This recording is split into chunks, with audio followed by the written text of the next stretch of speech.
आज से करीब 1200 साल पहले की बात है। साल था 1347।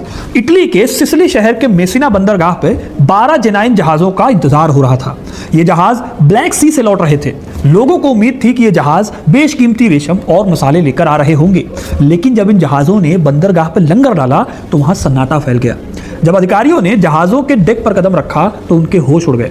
यहाँ कोई खजाना नहीं था, सिर्फ मौत का नंगा नाच था। नाविकों की लाशें बिखरी पड़ी थी। कुछ मुट्ठी भर लोग बच गए थे, लेकिन उनकी हालत ऐसी थी कि किसी की भी रूह कांप जाए। उनकी बॉडी पर काले रंग के भयानक फोड़े थे, इनसे खून और मवाद बह रहा था। ये कोई साधारण बीमारी नहीं थी। इतिहास इस भयानक बीमारी को आगे जाकर ब्लैक डेथ के नाम से जानने वाला था। मेसिना के अधिकारी डर गए थे। उन्होंने तुरंत इन मौत के जहाज़ों को वापस समंदर में खदेड़ने का आदेश दिया, लेकिन तब तक बहुत देर हो चुकी थी। ब्लैक डेथ का इन्फेक्शन यूरोप की हवाओं में घुल चुका था। अगले 5 सालों में इस महामारी ने यूरोप की 1/3 आबादी यानी करीब 2 करोड़ से भी ज्यादा लोगों को अपना शिकार बना लिया। ब्लैक डेथ ने सिर्फ यूरोप को नहीं, बल्कि काहिरा, दमिश्क और मक्का जैसे इस्लामी दुनिया के सबसे बड़े सेंटर्स को भी बुरी तरह तबाह किया था।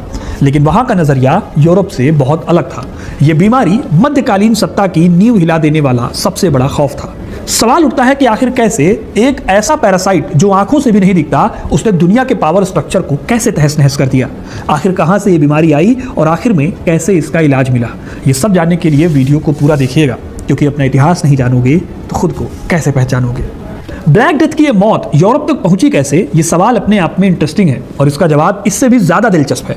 1346 का साल था और गोल्डन होर्डे के इलाके के मंगोलों ने ब्लैक सी के पास एक जेनोइज ट्रेडिंग पोर्ट काफा को घेरा हुआ था। यह जगह आज क्रीमिया में पड़ती है, जिसे फियोडोसिया कहा जाता है।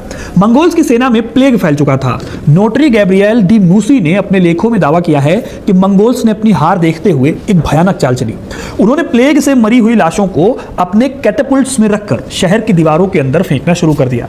अगर आपने बाहुबली 1 का वो गोले फेंकने वाला सीन देखा हो तो वही गाड़ियां कैटापुल्ट कहलाती हैं। एक तरह से बीमारी को हथियार बनाकर मंगोलों ने जीत हासिल करने की कोशिश की। उनके इस काम से शहर के अंदर डर फैल गया। इस अफरा तफरी में वहां से जो जेनोइज ट्रेडर्स अपनी जान बचाकर भागे, वो अपने साथ मौत के बीज लेकर चले गए। लेकिन शायद उन ट्रेडर्स को भी नहीं पता था कि वो अपने साथ सिर्फ सिल्क और मसाले लेकर नहीं जा रहे, बल्कि आधी दुनिया का अंत लेकर जा रहे हैं। जब अक्टूबर 1347 में सिसिली के मेसिना पोर्ट पर 12 डेथ शिप पहुंची तो मंजर देखने लायक नहीं था। लोग कहते हैं कि जहाज पर सवार ज्यादातर लोग मर चुके थे और जो जिंदा थे वो इतने कमजोर थे कि चल भी नहीं पा रहे थे। उनके शरीर पर काले रंग के बड़े बड़े गोलाकार सूजन थी, जिन्हें ब्यूबोज कहा जाता है। ये ब्यूबोज अक्सर सेब या अंडे के साइज के होते थे, जो आर्मपिट्स या जांघों के बीच में निकलते थे। इटालियन पोएट जियोवानी बोकाशियो ने अपनी मशहूर किताब